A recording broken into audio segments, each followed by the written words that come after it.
21세기 초 중국은 전 세계의 경이로운 시선 속에서 눈부신 성장을 질주했습니다. 끝없이 솟아나는 빌딩 숲, 도로를 가득 메운 자동차, 그리고 세계의 공장이라는 이름 아래 쉴 새 없이 돌아가던 생산 라인. 그 모든 번영의 이면에 숨겨진 가장 거대한 엔진은 바로 부동산이었습니다. 중국 국내 총생산의 3분의 1에 육박하는 비중을 차지하며 이 나라는 말 그대로 땅 위에 세워진 신화를 써 내려갔죠. 그러나 모든 신화에는 균열이 생기기 마련입니다. 불과 몇 년 전만 해도 누구도 상상하지 못했던 거대한 그림자가 이 거인의 심장을 서서히 갉아먹기 시작했습니다. 그 그림자는 바로 끝없이 지어졌지만 아무도 살지 않는 빈집들이었습니다. 2024년 베이징의 한 투자은행 트레이딩 룸. 새벽부터 울리는 전화벨 소리는 심상치 않은 전조였습니다. 홍콩 시장에서 들려오는 부동산 개발사들의 부도 소식은 이제 놀랍지도 않았죠. 하지만 이날 모니터 화면에 깜빡이던 숫자는 냉기가 흐르는 칼날처럼 박혔습니다. 세계은행이 발표한 중국의 경제 성장률 전망치가 또다시 하향 조정된 것입니다. 2024년 5%에서 2026년 4%까지. 그저 숫자 몇 개가 바뀌었을 뿐인데 30년간 질주하던 용의 심장이 먹기 시작했음을 알리는 섬뜩한 경고음처럼 느껴졌습니다. 과연 무엇이 문제였을까요? 이 모든 사태의 시작은 단순한 수요 공급의 불균형이 아니었습니다. 그것은 신용 팽창이라는 거대한 거품이었습니다. 은행의 돈으로 땅을 사고 건물을 짓고 다시 그 건물을 담보로 또 다른 돈을 빌리는 무한 반복의 고리가 끊어지기 시작한 것이죠. 마치 어린아이가 모래성을 쌓듯 위태로운 균형 위에 올려진 거대한 건물들이었습니다. 가장 먼저 이상 신호를 보낸 곳은 중국 금융 시스템의 척추와도 같은 6대 국유 은행이었습니다. 건설은행, 공상은행, 농업은행, 중국은행, 교통은행, 우정저축은행. 이 거대한 금융 공룡들의 주택담보대출 잔액이 2022년 말 사상 최고치를 찍은 후 3년 연속 줄어들기 시작한 것입니다. 2025년 말 기준으로만 무려 7,100억 위안, 우리 돈으로 약 155조 원에 달하는 돈이 시장에서 증발해 버린 것입니다. 105조 원이라는 숫자가 피부에 와닿지 않으실 겁니다. 한국의 1년치 복지 예산과 맞먹는 어마어마한 돈이죠. 이 돈은 도대체 어디로 사라진 것일까요? 핵심은 두 가지였습니다. 첫째, 신규 주택 구매 수요의 실종입니다. 아파트 가격이 더 이상 오르지 않을 것이라는 공포, 그리고 물가가 계속 떨어질 것이라는 기대 심리가 확산되면서 잠재적 구매자들은 시장에서 발길을 돌렸습니다. 그들은 부동산을 사서 부자가 되는 꿈을 꾸는 대신 하룻밤 사이에 자산 가치가 휴지 조각이 될지도 모른다는 악몽에 시달렸죠. 둘째, 가계의 조기 상환, 열풍이었습니다. 마땅한 투자처를 찾지 못한 중국의 보통 사람들은 어차피 떨어질 자산이라면 하루라도 빨리 대출을 갚는 것이 이득이라고 생각했습니다.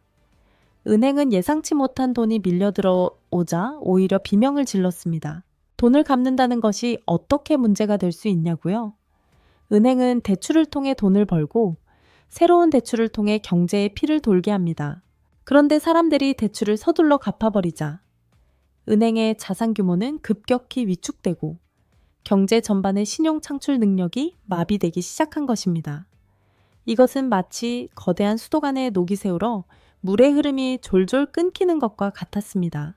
건설은행의 모니터 화면에 찍힌 마이너스 잔액 숫자는 단순히 은행의 수익성 악화를 넘어 중국 경제 전체의 산소 공급이 중단되고 있음을 알리는 섬뜩한 신호였습니다. 그리고 또 다른 파국의 전조는 하늘을 찌를 듯 솟아있지만 밤이 되면 불빛 하나 없는 유령 도시들이었습니다. 골드만삭스 보고서에 따르면 중국의 미분양 주택 재고를 모두 소진하는 데 필요한 자금은 무려 93조 위안, 우리 돈으로 약 1경 7천조 원에 달한다고 합니다. 중국의 연간 부동산 판매액의 10배를 넘어서는 금액입니다. 이 말은 지금 당장 아무도 집을 짓지 않고 현재의 수요가 유지된다 해도 쌓여있는 빈집들을 모두 파는데 10년 이상이 걸린다는 뜻입니다. 이것은 단순한 빈집이 아닙니다. 이 거대한 콘크리트 덩어리들은 사실 막대한 부채가 얽힌 시한폭탄과 같았습니다. 한때 거대한 불도저 같던 건설사들의 매출은 2024년 상위 100대 기업에서만 전년 대비 28.7% 급감했습니다. 그들의 현금 흐름은 말라붙었고 부도 위험은 현실이 되어갔습니다. 중국 정부는 필사적으로 화이트리스트 제도를 만들고 지방정부를 동원해 미분양 주택을 사들이며 이 위기를 막으려 했습니다. 하지만 마치 거대한 쓰나미 앞에 모래성 쌓는 격이었습니다. 베이징과 상하이 같은 일선 도시에서 일시적으로 주택 거래량이 늘어나는 듯했지만 그것은 대폭 가격을 낮춘 급매물 위주의 거래일 뿐 새로운 온기는 전달되지 않았습니다. 전문가들은 주택 가격이 고점 대비 20에서 25% 더 떨어질 수 있으며 전국적인 가격 안정화는 아무리 빨라도 2027년에나 가능할 것이라고 경고했습니다. 이것은 단순한 경기 침체가 아니었습니다. 바닥까지 추락한 후에도 오랫동안 그 바닥을 기어가는 일자형 회복 시나리오. 부동산 부문이 향후 몇 년간 중국 경제의 성장을 가로막는 거대한 족쇄가 될 것이라는 암울한 예고였습니다. 이 거대한 그림자는 중국 안에만 머무르지 않았습니다. 중국 내수 경기의 부진, 특히 건설 경기의 장기 침체는 한국의 철강, 석유화학, 가전산업에 치명적인 타격을 주기 시작했습니다. 중국의 신규 착공 면적이 전성기 대비 75% 이상 급감하면서 한국산 철강재와 화학소재의 수요도 구조적인 하락세를 면치 못했습니다. 더욱 심각한 것은 중국 기업들이 자국 내 수요 부진을 타개하기 위해 재고 물량을 글로벌 시장으로 밀어내기 시작했다는 점입니다.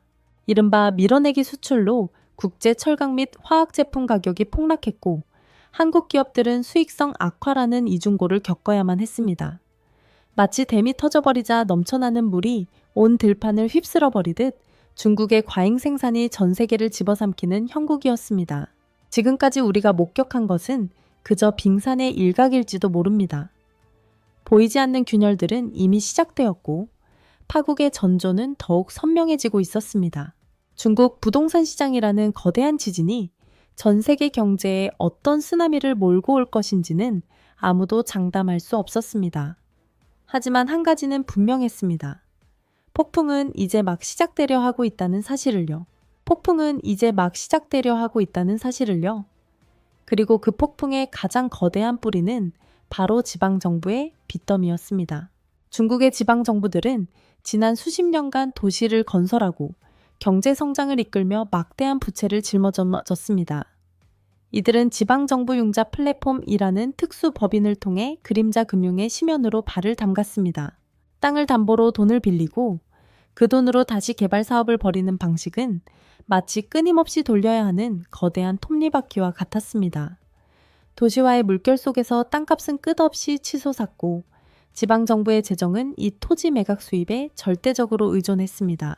베이징의 중앙정부가 허락하지 않는 대규모 차입을 지방정부는 교묘하게 우회하며 땅이라는 마법의 지팡이로 모든 문제를 해결하려 했던 것이죠. 그러나 부동산 시장의 빙하가 녹아내리기 시작하자 이 마법의 지팡이는 한순간에 부러져 버렸습니다. 토지 매각 수입은 급감했고 지방정부 융자 플랫폼이 발행했던 막대한 채권들은 만기가 돌아왔지만 갚을 길이 막막해졌습니다. 거대한 도시 곳곳에 널려있는 고속도로와 지하철, 신도시 개발 사업들은 더 이상 빛나는 성과가 아니었습니다. 그것은 이제 빚의 늪에서 허우적대는 거대한 백골과 다름없었습니다. 중앙정부는 지방정부의 재정난을 애써 외면하며 스스로 해결하라는 엄포를 놓았습니다. 하지만 지방정부의 부채는 이미 중국 국내 총생산의 100%를 훌쩍 넘어선 지 오래였습니다. 이 거대한 부채의 산이 무너진다면 그 파편은 곧장 금융 시스템 전체로 날아들 것이 불보듯 뻔했습니다. 더욱 가슴 아픈 것은 이 모든 위기의 가장 밑바닥에서 고통받는 평범한 사람들의 얼굴이었습니다. 수억 명의 중국인들은 평생 모은 돈을 털어 아파트를 분양받았습니다. 허름한 단칸방을 벗어나 더 나은 삶을 꿈꾸며 아직 존재하지 않는 집의 담보대출을 갚기 시작했죠. 그러나 개발사들이 돈을 빌려 투기적인 사업에 탕진하고 프로젝트는 자금난에 멈춰서면서 수십만 채의 아파트가 거대한 골조만 남긴 채 흉물스럽게 방치되었습니다. 이른바 미완성 건물, 즉 란웨이러우의 비극이었습니다. 2023년 여름 허난성 정저우의 한 아파트 공사 현장. 한 무리의 사람들이 굳은 얼굴로 모여 앉아 있었습니다. 그들은 이미 수년 전부터 대출금을 갚고 있었지만 그들의 집은 벽돌 한 장 올라가지 않은 채 풀만무성한 폐허로 변해버렸습니다. 은행은 아파트가 완공되지 않아도 대출금을 꼬박꼬박 내라고 압박했습니다. 살지도 못하는 집의 대출을 감당하며 사람들은 절망에 빠졌습니다. 분노는 들불처럼 번져나갔고 전국 곳곳에서 모기지 상환 거부운동이라는 예상치 못한 저항이 터져 나왔습니다. 수백 개의 프로젝트에서 수만 명의 사람들이 돈을 갚지 않겠다고 선언했습니다. 이는 단순히 돈을 갚지 않는 행위를 넘어 국가와 시장에 대한 신뢰가 근본적으로 흔들리고 있음을 보여주는 섬뜩한 경고였습니다. 중국 정부는 당황했습니다. 공산당 정권의 정당성은 국민에게 약속한 번영을 제공하는 데 있었지만 이제 그 번영의 상징이었던 내 집 마련의 꿈은 악몽으로 변질되었습니다. 정부는 필사적으로 미완성 건물의 완공을 독려하고 지방정부의 책임을 전가하며 사태 수습에 나섰지만 이미 골마 터진 상처는 너무 깊었습니다. 사람들의 마음속에는 배신감과 함께 국가가 자신들을 외면했다는 깊은 불신이 자리 잡기 시작했습니다. 부동산 시장의 침체는 단순히 경제 지표의 숫자를 넘어 중국 사회의 근간을 뒤흔드는 거대한 균열을 만들고 있었습니다. 소비 심리는 얼어붙었습니다. 부동산이라는 가장 확실했던 부의 증식 수단이 사라지자 사람들은 지갑을 굳게 닫았습니다. 한때 부의 상징이었던 명품 소비는 급감했고 자동차 판매량은 몇 년째 부진의 늪에서 헤어나오지 못했습니다. 젊은이들은 탕핑 즉 드러눕기를 선택하며 경쟁적인 사회에서 벗어나려는 움직임을 보였습니다. 더 이상 노력해도 나아지지 않는 현실에 대한 좌절감은 소비와 투자의 동력을 앗아갔습니다. 공장들은 주문이 줄어들고 상점들은 손님들의 발길이 끊기자 하나둘 문을 닫기 시작했습니다. 한때 세계의 공장이었던 중국은 이제 자체적인 내수 시장마저도 위축되는 깊은 수렁에 빠져들고 있었습니다. 이 모든 고통의 한복판에서 시진핑 주석의 중앙정부는 딜레마에 빠졌습니다. 거대한 부실을 당장이라도 터뜨려 시장의 자정작용을 이끌어낼 것인가? 아니면 막대한 돈을 풀어 부실을 덮고 시스템 붕괴만은 막아낼 것인가? 하지만 두 길 모두 고통스러운 선택지였습니다. 부실을 터뜨리면 단기적인 경제 충격은 피할 수 없었고 이는 사회 불안으로 이어질 가능성이 높았습니다. 반대로 돈을 풀어 부실을 덮는다면 그것은 미래 세대에 더 큰 빚을 떠넘기는 행위이자 비효율적인 경제 구조를 영원히 고착화시키는 결과를 낳을 것이었습니다. 중국은 마치 외줄타기를 하는 고개사와 같았습니다. 너무 빨리 움직이면 추락할 것이고 너무 느리게 움직이면 시간이 모든 기회를 앗아갈 것이었습니다. 중앙은행은 금리를 낮추고 대출 규제를 완화하며 시장에 활력을 불어넣으려 했지만 사람들은 대출 대신 저축을 택했습니다. 마치 병든 사람에게 아무리 좋은 약을 줘도 몸이 받아들이지 못하는 것과 같았습니다. 이러한 중국 내부의 깊은 병증은 다시 한번 전 세계 경제를 뒤흔들었습니다. 중국으로 향하던 국제 자본의 흐름은 급격히 방향을 틀었습니다. 한때 중국의 잠재력을 믿고 투자했던 해외 기업들은 더 이상 희망을 찾지 못하고 철수를 서둘렀습니다. 중국의 성장 동력이 멈추면서 원자재 가격은 급락했고 이는 자원 수출국들의 경제를 마비시켰습니다. 동남아시아와 아프리카의 개발도상국들은 중국의 거대한 수요에 의존해왔지만 이제 그 수요의 엔진이 꺼지자 앞날이 막막해졌습니다. 특히 대만 해협을 둘러싼 지정학적 긴장은 투자 심리를 더욱 위축시켰습니다. 중국 정부의 예측 불가능한 정책과 서방 세계와의 갈등은 투자자들에게 중국 시장이 더 이상 안전한 투자처가 아님을 끊임없이 상기시켰습니다. 세계 경제는 이제 중국이라는 거대한 축이 흔들리면서 마치 균형을 잃은 시소처럼 위태롭게 움직였습니다. 지금까지 중국의 부채 위기는 단순한 경제 현상을 넘어 사회와 정치, 그리고 국제 질서 전반을 뒤흔드는 거대한 격변의 전조였습니다. 다음 편에서는 이 위기가 어떻게 세계 금융 시스템을 시험대에 올리고 또 다른 파국의 그림자를 드리웠는지 그 숨 막히는 진실을 파헤쳐 보겠습니다. 중국의 거대한 부채 위기가 단순한 경제 현상을 넘어 사회와 정치, 그리고 국제 질서 전반을 뒤에 흔드는 거대한 격변의 전조였음을 알게 된 세계는 이제 숨죽이며 다음 파도를 기다렸습니다. 그 파도는 거대한 중국 대륙을 넘어 전 세계 금융 시스템을 집어삼킬 듯 밀려왔습니다. 서방의 금융시장은 중국발 뉴스가 나올 때마다 민감하게 반응하며 출렁였습니다. 상하이와 선전의 증시가 폭락하면 뉴욕과 런던, 프랑크푸르트의 주식시장도 덩달아 파랗게 질렸습니다.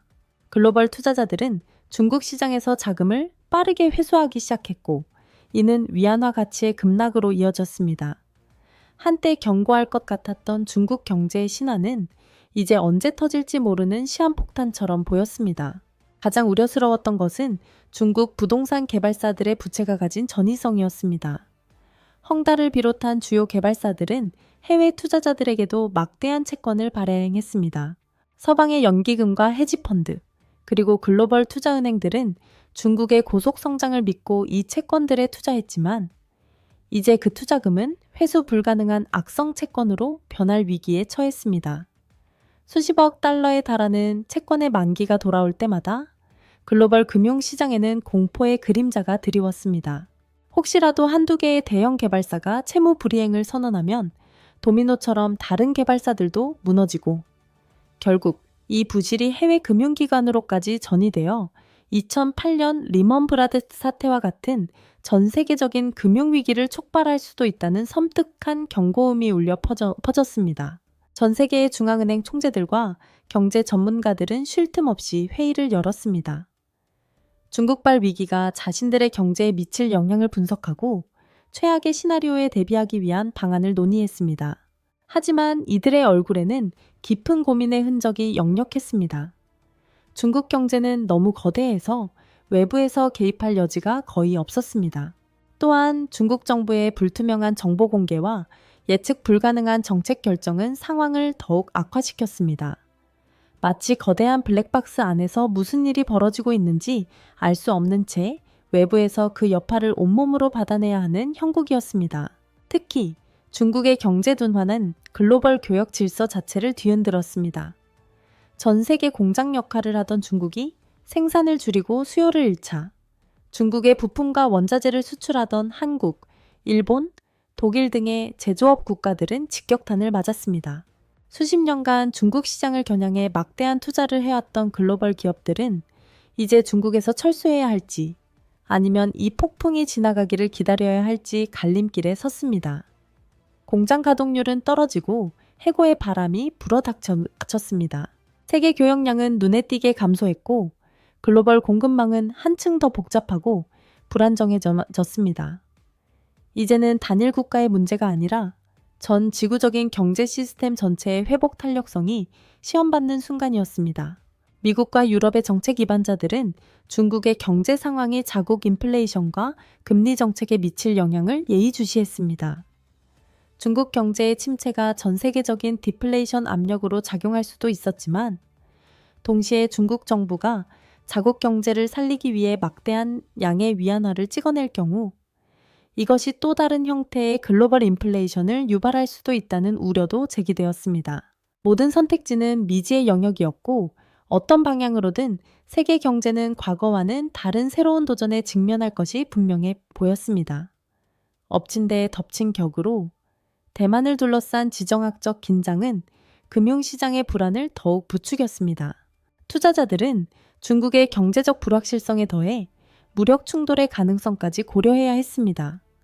이러한 위험은 단순히 개별 기업의 투자를 위축시키는 것을 넘어 국제 해운과 반도체 공급망 등 핵심적인 글로벌 인프라의 안정성 자체를 위협했습니다. 전 세계는 불안감에 휩싸였습니다. 단순히 경기 침체를 넘어 언제든 거대한 균열이 갈 수 있는 얼음판 위를 걷는 듯한 위태로운 감각이 지배했습니다.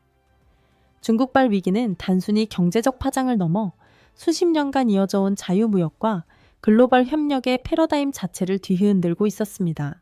이제 세계는 중국이라는 거대한 용이 잠에서 깨어나 날개를 펼치기는커녕 스스로의 무게에 짓눌려 신음하는 모습을 지켜보며 깊은 고민에 빠져들 수밖에 없었습니다. 과연 이 거대한 격변의 끝은 어디일까요? 그리고 이 파고를 넘어 인류는 어떤 새로운 세계를 마주하게 될까요? 다음 이야기에서는 이 모든 위기 속에서 중국 내부의 권력 구조가 어떻게 요동쳤는지, 그리고 시진핑 주석의 공동부유 정책이 어떤 의도를 숨기고 있었는지 그 깊은 내면을 들여다보겠습니다.